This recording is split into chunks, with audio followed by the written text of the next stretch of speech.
Okay, so for the record, I'm going to first say we are live captioning our meetings. So please look in the chat window of our WebEx meeting where you will find a link. Please click on that link to open a web page with the live captioning.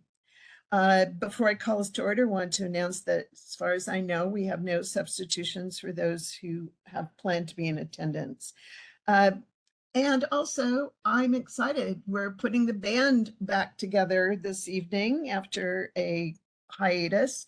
And from what I can tell, the gang's all here. So I don't know what other statements I can say that are in the average nomenclature, but those are the two that came to my mind today in case instead of a song. So with the band and the gang, I'm going to at this time call to order the agenda review meeting of the Maricopa County Community College District Governing Board of August 8th, 2023. Today, we are going to review the agenda for the August 22, 2023 board meeting. And I will also remind governing board members that we will immediately follow this review with an e-session. For the record, I'm going to call roll call vote of board members, and I'll start with you, Mr. Burnett. I'm present, Ms. Sullivan. Thank you. Welcome back, our student trustee. Ms. Bittersmith. Here. Thank you. Ms. Butler. I'm here. Great. Ms. Davis. I'm here as well. Thank you. Dr. Narini. I'm present. Great. Ms. Smith. Present. Great. Dr. Thor. Present.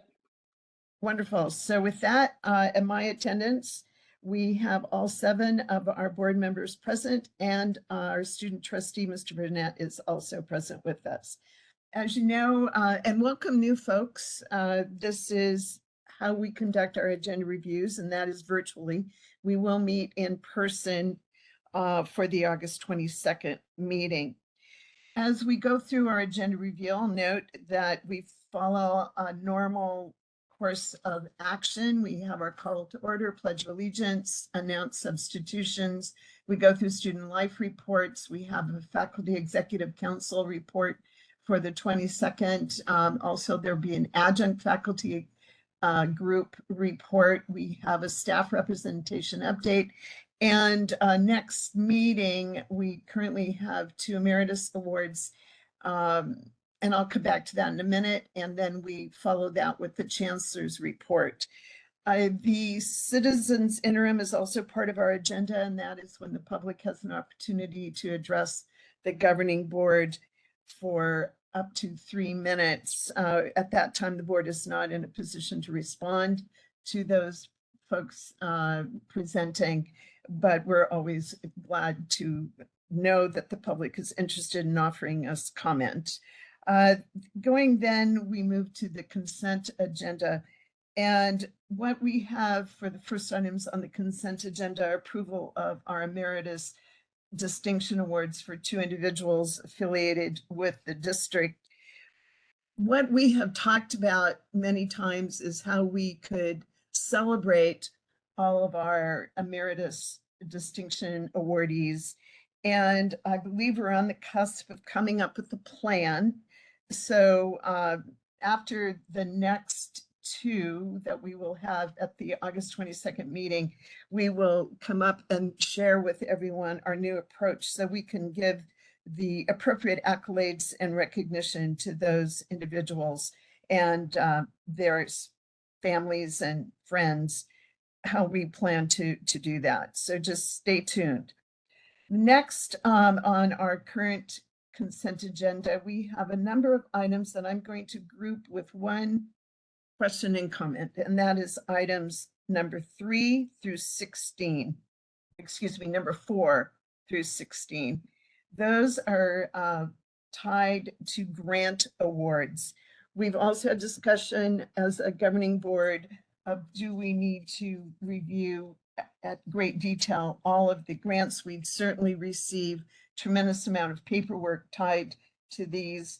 And I know the board is diligent in doing its work in reading all of the material, prepared to ask questions if they have them.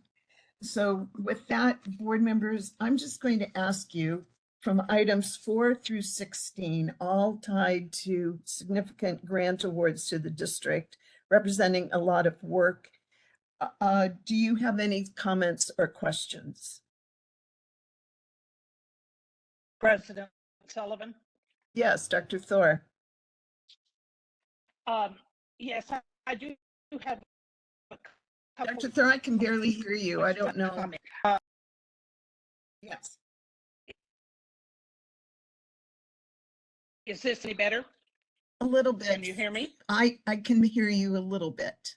I don't know about anyone else.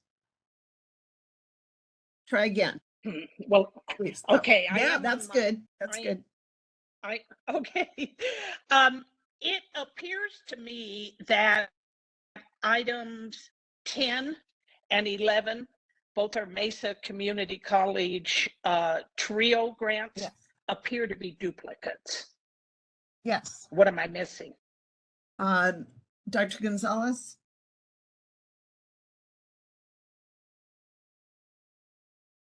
Dr. Thor, this is Elsa. Thank you. Yep. I did notice that just as we were looking right now, I'll make sure that one of them is removed. It's only one grant. Okay, thank you. Yeah, I thought I compared them both and thought I'm really missing something here. My other question is for something later in the agenda, but I did want to make a comment that from items 4 down to 16, those grants represent more than $9 million. Yes. And so I just wanted to congratulate and say thank you to the teams at the colleges and the district office that put together these very impressive and very successful grants. Thank you, Dr. Thor. Very well said. Governing board members, do you have any other comments or questions on these awards? President Sullivan, it's Donna Davis. Yes, hi. Go ahead, Hi. please. And I had a question, and I believe it was on number 16. I think. Okay.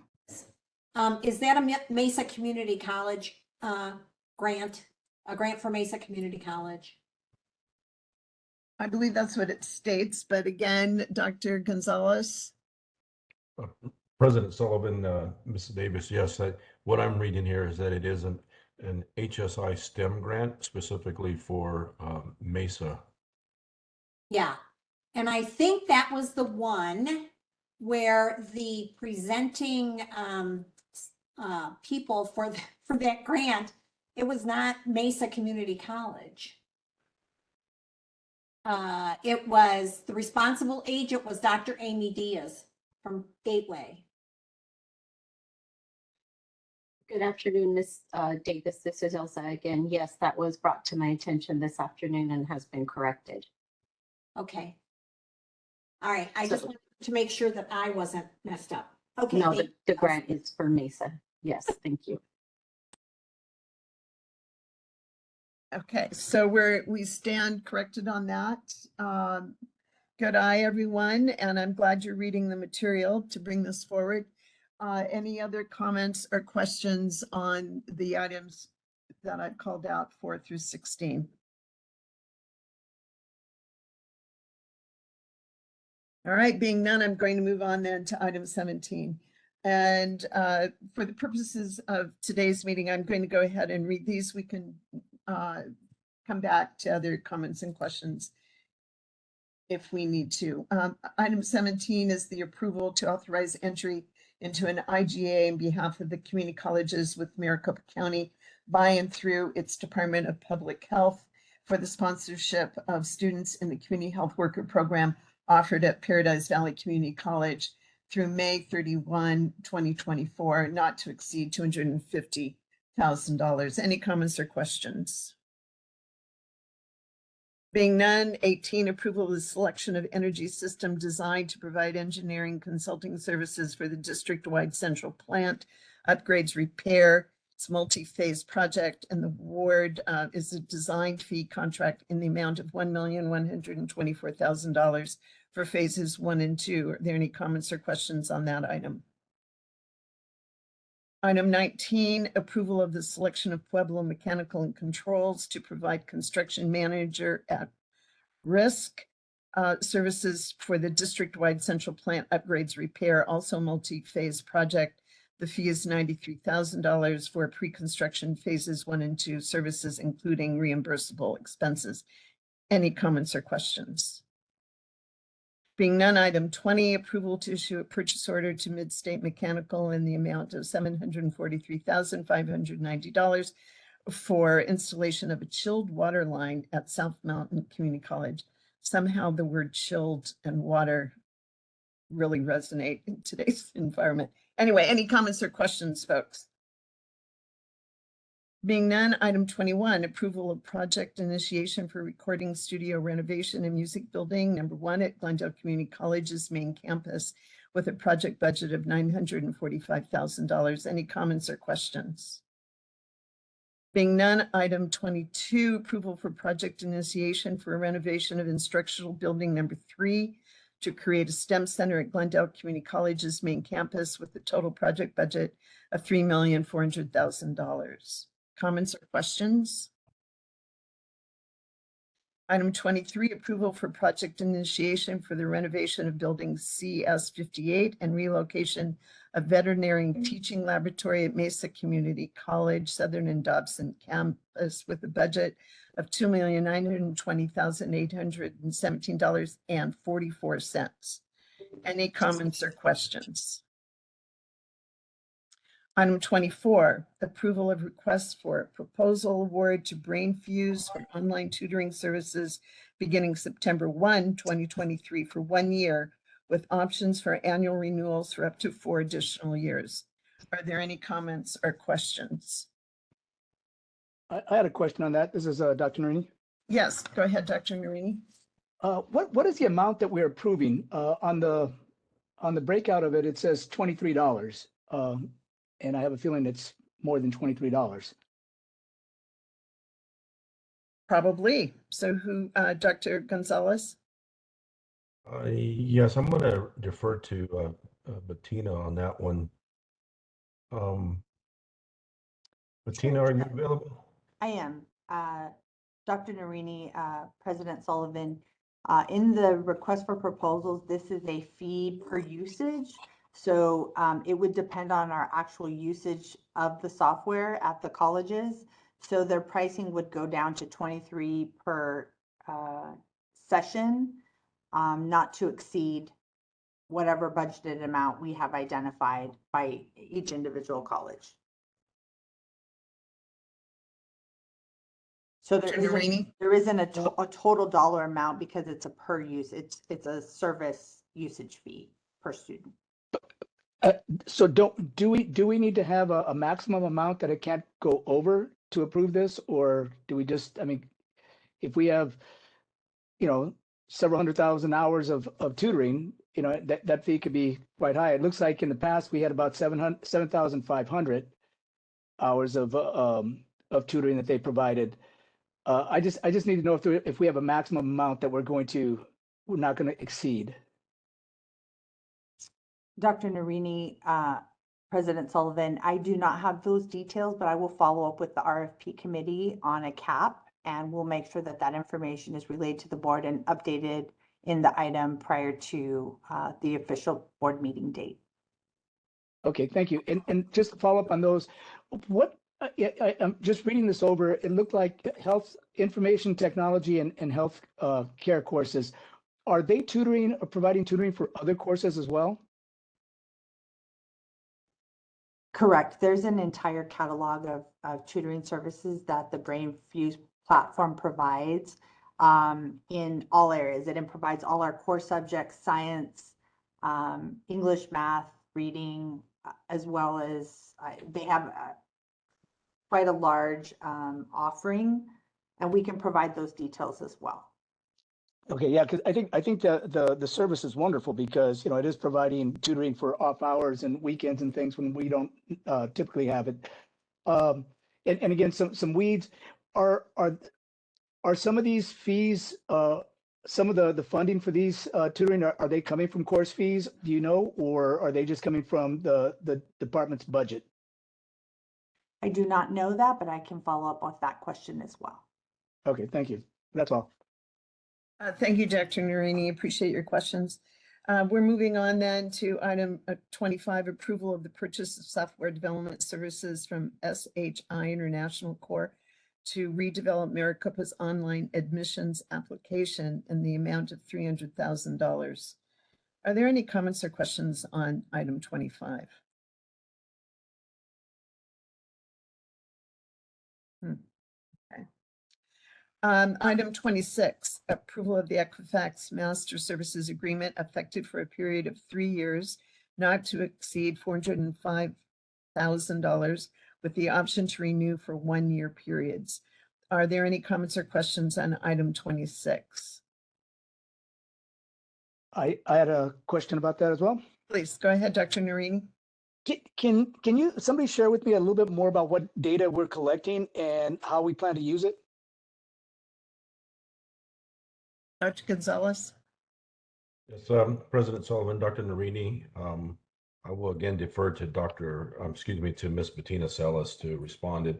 We should have Mr. Reeves, and I don't believe that Mrs. Renfro is with us this evening, or I could be wrong on that. The three of them should be able to comment in the various uses of this, of the data extracted from this agreement. Thank you, Dr. Gonzalez. Dr. Narini, Board President Sullivan. So the Equifax contract provides us our graduate outcome data. So that's data that is used in our reporting. It provides us wage, employment, and earnings outcome data that we use to track over time.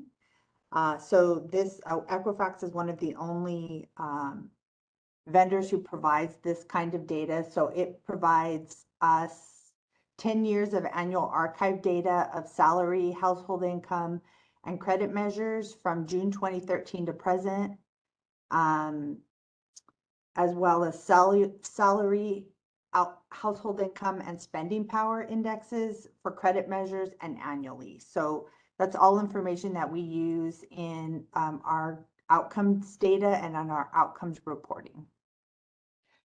Thank you. And is it just for our grads, just students who receive their diploma or certificate, or is it for just students who attended? It's our student population. It's for all of our student population data over time. Okay. So is it possible that we can use some of these data for marketing and to reconnect with some of the students, especially those students who didn't get their certificate or diploma?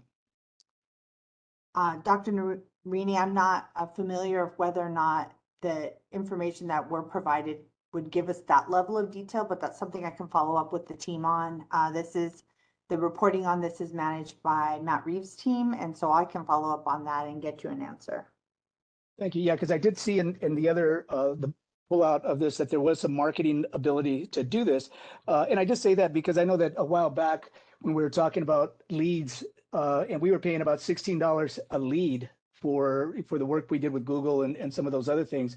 And here we're going to have, 250,000 records of potential students or potential students that we could market to. So I think if we can use that information, it could help our enrollment considerably. So thank you. Thank you. Just as a comment on that one, Dr. Narini, in my past life, there have been uses of similar data, and it was, and I don't know if it's applicable right now, so I appreciate Ms. Celis getting back to us, or Mr. Reeves getting back to us with that.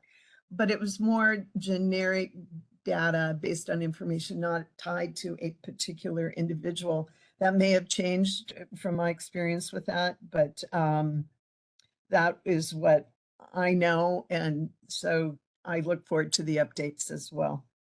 Yeah, in my reading of Equifax and the information we had is that Equifax gets it without the identifiers that we have. Yes. But it sounds like we can process, when we get that information back, we can cross-process it with the information that we have so that we can identify individuals.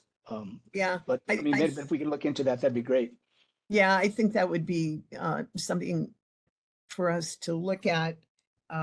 And I know in my day, again, that required a lot of cross-pollination of systems and everything else. So But anyway, good question again, and we'll look forward to the answers on that. Moving forward then, item 27, approval of the Maricopa County Community College District Governing Board to authorize entry into an agreement on behalf of its colleges with the Desert Garden Montessori for their dual enrollment programs. Are there any comments or questions on that? I have a question. Oh, good. Dr. Thor? Uh, Well, Donna, if you want to go ahead, that's No, go ahead, go for it, Dr. Uh, Thor. well, just first a comment. I'm used to Montessori schools being elementary schools, but my assumption is that this one must be K-12. That said, normally we have an attachment that tells us which colleges will be serving this particular school, as well as what courses. And that was not included with this item, and I hope that it can be provided to us. Thank you. And then Ms. Davis, and then we'll see if we have a comment from Well, administration. Go ahead, Ms. My Davis. question is, do we approve all of these for everybody? Because this is the first one of these I have seen. And if we don't approve them for everybody, then why are we approving it for this one instance was kind of my question. Okay, well, Dr. Gonzalez, would you like to direct this question and also comments made by Dr. Thor? I cannot answer the question that Dr. Thor has as to which college. The fact that it's all of the district may suggest that perhaps more than one of our colleges, if not all, would be open to doing this. But nevertheless, we should list them even if it's all 10 colleges and make that clear. And secondly, I'm going to defer to Bettina, but I believe with the other dual enrollment agreements, they're more of a blanket contract approach because they're so similar, or if not exactly the same, that when we bring it forward to the board, it's for a number of high school system districts and specific high schools across the county. This one may have something that is different from what other dual enrollment agreements may have. So with that said, I'm going to pass it off to Bettina, and I hope that I didn't cause any damage with that statement. Thank you, Dr. Gonzalez. Dr. Thor, President Sullivan. So you're correct. The bulk of the items were approved in June. That's when all of the dual enrollment agreements came through. This item was lagging, so it was just approved. This is a K-12 Montessori school. And with regard to the specifics of the college that is providing that in Exhibit B, I'll ask Dr. Keisha Brock to provide any additional details that she and her team might be able to add to this. Hi, thanks, Bettina. Yes, this partner just applied in June, and I will get the Exhibit B and make sure that you all have a copy of it. And that is what lists the schools, the colleges that support, and the approved courses. I'm not sure why it didn't make it into the board book, but I'll make sure we get it. Keisha, would you please introduce yourself so everybody knows on the board? Apologies. My name is Keisha Brock, Associate Vice Chancellor, Student Affairs, Enrollment Management. Thank you. Dr. Thor, does that meet your need here? And then we'll move to Ms. Davis to clarify again. Okay, thank you. It does, thank you. Sure. Ms. Davis, again, we did see these more in blanket approvals previously. So we have seen those. Okay, so from here on out, any ones that we see will be something new, a new school that's applying. Is that what I'm understanding? Yes, that is Okay. correct. Perfect, thank you. Yes. Okay, thank you, everyone. Moving on to item 28, approval of lease of rooms at the Rio Communiversity to LG Energy Solution Arizona, Inc. for 6 months beginning September 1, 2023 with a 1-year option to extend. Are there any comments or questions on that? Being none, I want to go back just for a moment to item 27. I believe specifically, Ms. Davis, we approved the dual enrollment sweep, if you will. It was item 14 at the May 23rd meeting. So just FYI. Okay, moving on then to item 29, approval of the Healthcare United at Gateway, that's the HUD Clinic, Spring 23 Quality Management Report. The report was completed in accordance with the Arizona Health Services Department Administrative Reg under R910-1004.2. Are there any other comments or questions on item 29?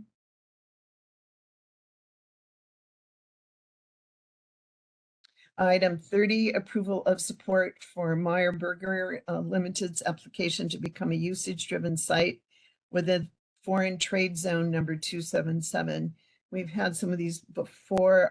Are there any other comments or questions? Being none, item 31, as you noted on your agenda, is a placeholder for a budget expenditure amendment for fiscal year 21-22. Ms. Granillo, will we be seeing anything in this place?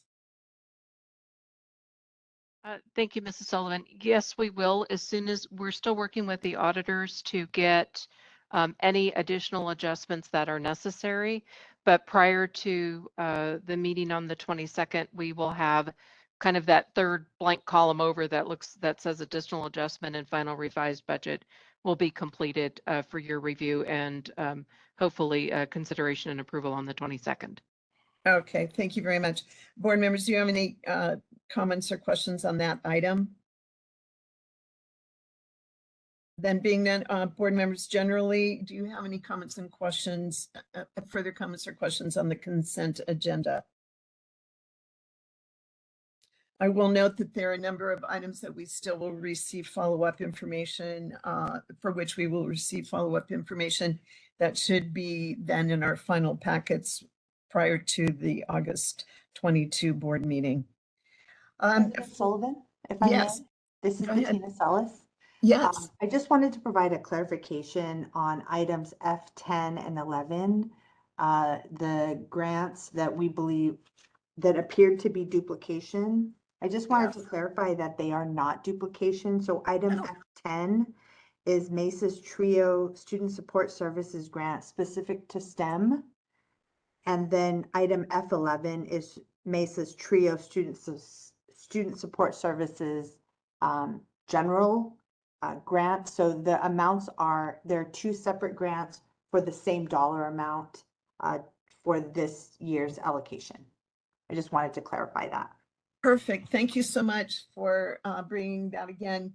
I guess when we all read the details, maybe we would note that, but it does seem kind of odd. Both would be exactly the same, but thank you so much for that clarification. And Dr. Thor, you were the one that raised the comment. Elza, you also thought it might be a duplicate. So as noted, we'll retain item 10 and 11 as separate items. So with that, now board members, I'm going to take us to what right now is a placeholder for non-consent action items. And I'm going to talk a little bit about this and then we'll see where this goes next. As you know, we previously made some commitments to explore a ballot initiative. We're only in the exploration state. At the time of the discussion around the expenditure limit possibility for a ballot resolution, we also discussed that we might have need to expend some dollars prior to a complete vote so that we would ensure that we had the best and most factual information possible from which to make a decision. So to that end, certainly there's been some exploration that there will possibly be a need to support some preparatory activities and costs of creating materials, et cetera, that would support our decision or give us information for a decision for the ballot initiative on expenditure relief. In that discussion, then it was noted that we needed to allocate some dollars to that. And again, no new information there. There is a fund in our budget. It's called the Board Contingency Fund, and it exists for purposes such as this, etc. And there was some discussion then, in order to use those monies, did the board need to make or authorize in a formal vote use of those dollars? So for this discussion to inform all board members, I asked for it to be put on the agenda as a placeholder with the option that it could be pulled as a non-consent action item. Where we stand then in reviewing policies, practices, etc., is that the statement around the board contingency fund stays silent on whether or not it is necessary for board approval. For the purposes, however, of transparency, I wanted to bring that forward to you so that you would understand if that money was allocated as according to this item up to $300,000 for the purposes stated. Right now, there exists in the fund on an annual basis $900,000. And obviously, we have acknowledged that the issues around expenditure limitation are quite important and quite critical to us. So because the policy or the comments framework is silent about board authorization, I believe that it is reasonable, given our previous conversations and votes, to allow up to a dollar amount of not to exceed 300,000 at this time, to just allow those monies to be used.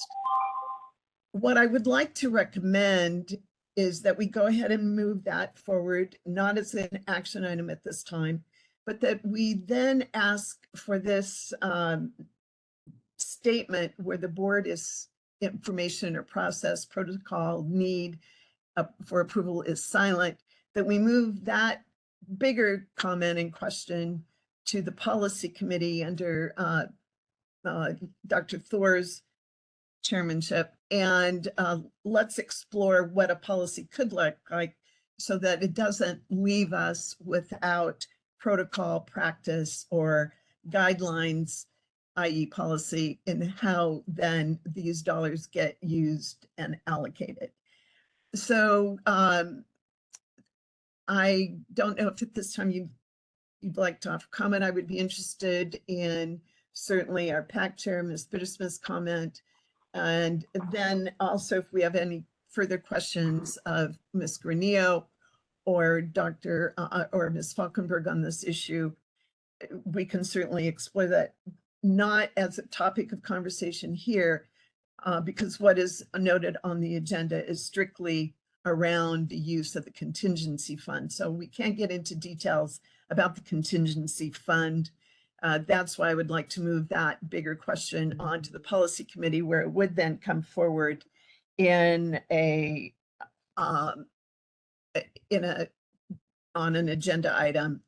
But instead say, let's keep the ball rolling. As we originally said, we wanted to, with the understanding that there would be a need for some dollars to support the exploration of this effort.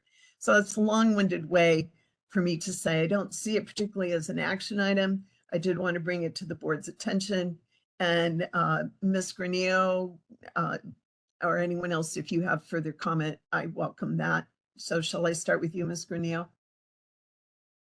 Certainly. Thank you, Mrs. Sullivan. I'm not sure I can say anything differently than you said. I think you captured some of the conversations that have been going on.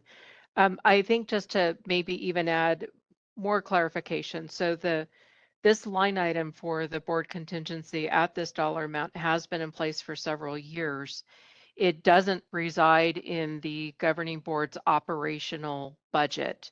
So that's why there's, maybe an avenue or a desire to determine, how it gets from the contingency line into operations or get spent. So I appreciate the thought that maybe this is something that the policy committee can take a look at to give us some direction for the future for when these dollars are desirous to be used, if you will. Thank you. President Sullivan, Yes, Ms. Bittersmith. just to follow up, and I don't want to shortcut if you were going to go to Janice, but for the board's members, obviously there's two issues here. One is the generic fund and how this works for a multitude of things. The other is a particular purpose that the conversation was started, which is that the district does have an opportunity to appropriately spend some dollars on this election. There will become a time where monies cannot come from the district. I just wanted the board to know that this particular directive that, as discussed by the PAC committee, has been thoroughly vetted and will continue to be thoroughly vetted by our legal counsel to make sure that we are very careful and abide by the rules on how dollars are spent and what they're spent for. Thank you. Any other comment from any other board member?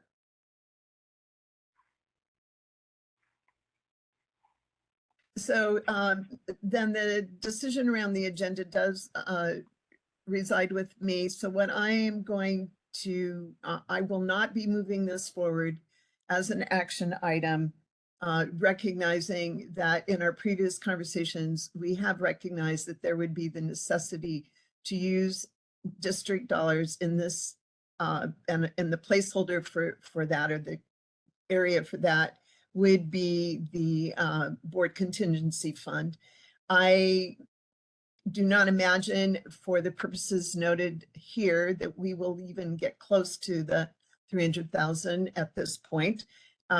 We will then begin to explore the process and practice and potential policy around this, so we can get a sense of responsibility and transparency to how this money in the future would be approved.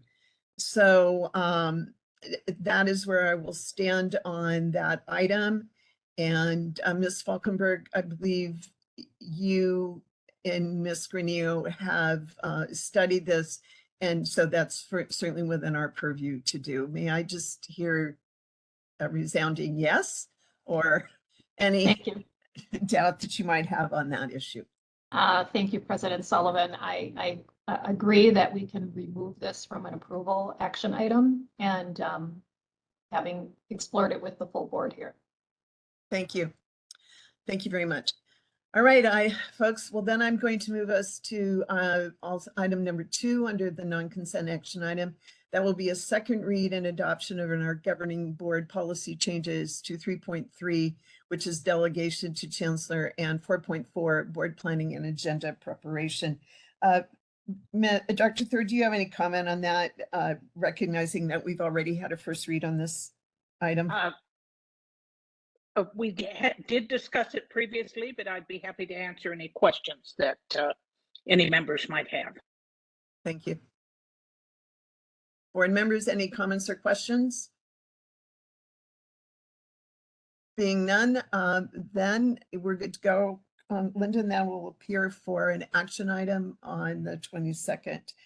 Then under first read of governing board policy changes to 4.9, board committee structure and board, I'm going to defer that comment also to you, Linda, Dr. Thur, as we're looking at board policies. Right, thank you. So our current board policy calls for the board to have 3 standing committees, one on board policy, one on budget and finance, and one on charter schools. And it has been many years since those committees have met. The board instead has preferred to involve the entire board in discussions of policy, budget and finance, and charter schools. The current policy also does not give authority to the board president to appoint board members to serve on other than board committees. Specifically, to have 2 members on the Maricopa Community College's foundation, to have 2 board members on the Chancellor's Audit and Finance Committee, one of which would serve as vice chair, the 3 members on the Public Affairs Committee with one serving as chair. The new strategic planning steering team has a seat for a board member. As is being demonstrated at the moment, we've operated with a policy chair rather than a C. And also for quite a few years, we have designated one board member to serve as the chair of the Chancellor's evaluation process. The revisions to this policy also indicates that from time to time, other task forces or committees will be formed. And if it is appropriate to have board representation, the board president will have the authority to appoint. The board president would also have the authority to remove any members. And then it clarifies that board members are non-ranking, contributing members, not just observing, but contributing. And the policy acknowledges that only the board as a whole has authority and power to act. I'd be happy to answer any questions. Thank you, Dr. Thar. You've done a lot of good work on all of this material. Board members, do you have any comments or questions on this?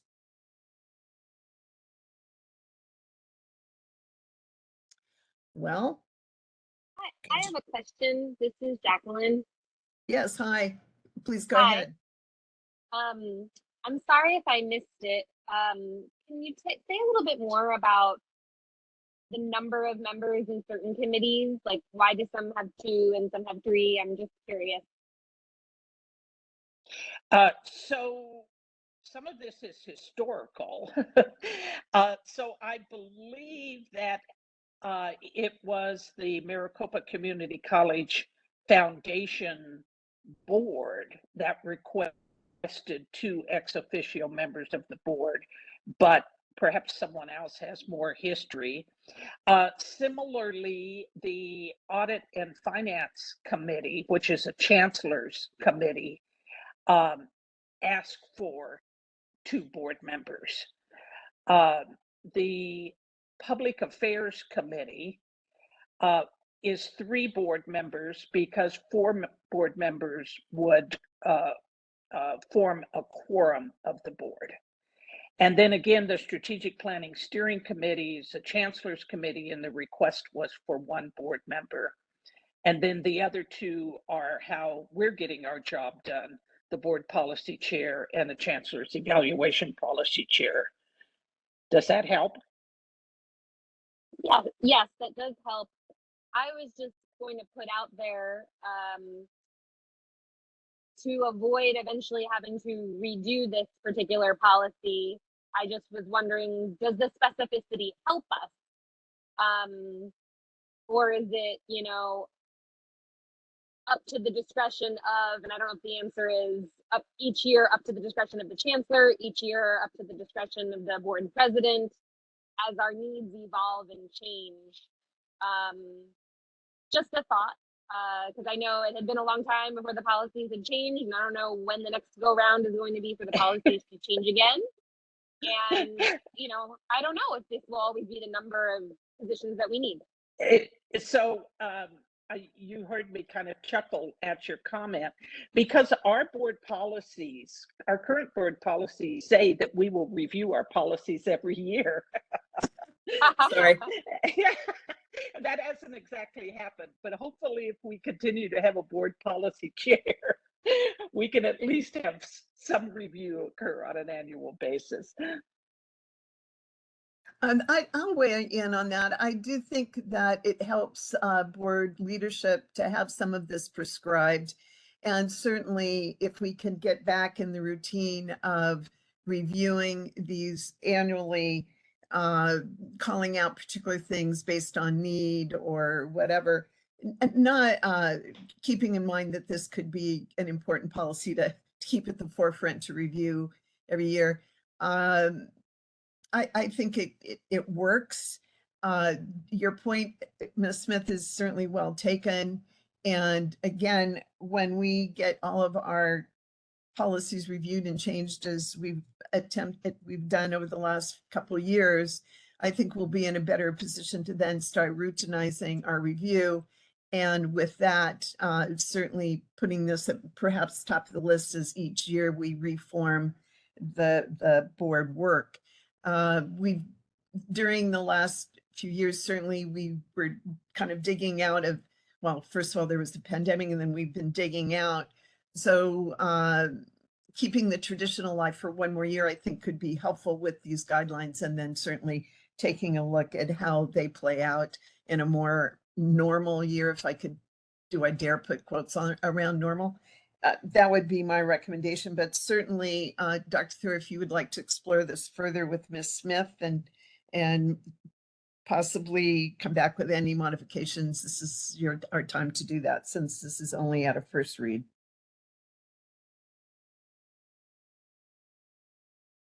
Thanks for the discussion. Thank you. Are there any comments or further questions for Dr. Thor on this item? President Sullivan, it's Donna Davis, and I would just Yes. thank Dr. Thor for her diligent work on this. This is a lot of work, and I'm so glad that she is doing it. We all are. Yes, thank you. And before her, Ms. Smith, before you were on the board, she also made contributions in that Well, regard. thank So you. I together, appreciate the comment. yeah, yeah, very nice. Together, we've made a lot of progress in the last couple of years on our policies, updating them and checking them out. So thank you, Ms. Davis, for your comments. And thank you again, you, Dr. Thor, and previous to you, Ms. Smith, on this issue. With that, I'm going to move us then. Any comments or questions on item 2, employment and separation for the May 13, 23 through July 14, 23 report? Being none, you'll notice on monitoring reports, we have a placeholder for our other budget analysis report on Fund 1. Any comments and questions on that? Also placeholder for the other month ending in 7/31. Any comments or questions on that? As is usual in our board meetings, we'll have a brief governing board reports from board members, and we'll move then to acknowledge the establishment of our next meeting dates in September. I will note for board members that August 22nd, we do have a pre-e-session that's quite important. It will be in person, and you are receiving information if you haven't already. I believe Ms. Macias, there's been some framework information that's gone out noting that work session for board members is that, or e-session for board members is that. Am I correct on that? That is going to go out tomorrow, right after this announcement. Okay. Thank you. So that's where we stand then on the board meeting for the 22nd. For the good of the order, are there any other comments or questions from board members? Being none, Dr. Gonzalez, do you have any comments or questions on this? Or you'd like to contribute? President Sullivan, thank you for the quick opportunity. Dr. Thor actually beat me to the opportunity earlier to recognize the many grant writers and team members out there that help construct these grants and apply for these very, very competitive federal and state level grants, and to come in on one meeting to approve nearly 10 million, $9.5 to $10 million worth of grants is just really astounding. So I just want to commend all the grant writers and all the folks that have put those ideas to pen to paper and have been successful. So thank you. Great. Thank you very much for your comments, and appreciate the recognition that so many people deserve in this area. With that, I am going to adjourn the agenda review, and I'm going to remind our 7 board members that we are now going to move into an executive session.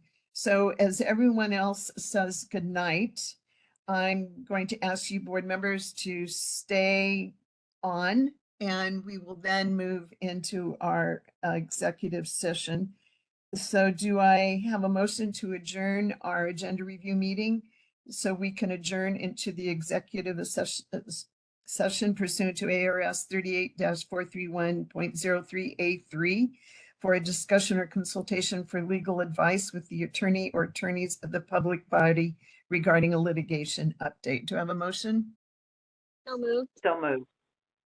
Thank you. I'm going to accept a motion by Ms. Davis and a second by Ms. Bittersmith.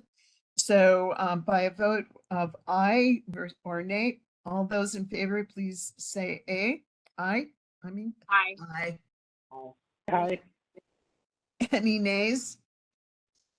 The vote passes, and we will be adjourning in e-session shortly, as soon as we can assure everyone else is off the call. President Sullivan, I think that motion was made by Ms. Smith instead of me. Oh, excuse me. Sorry. The record is duly noted. Apologies. Thank you.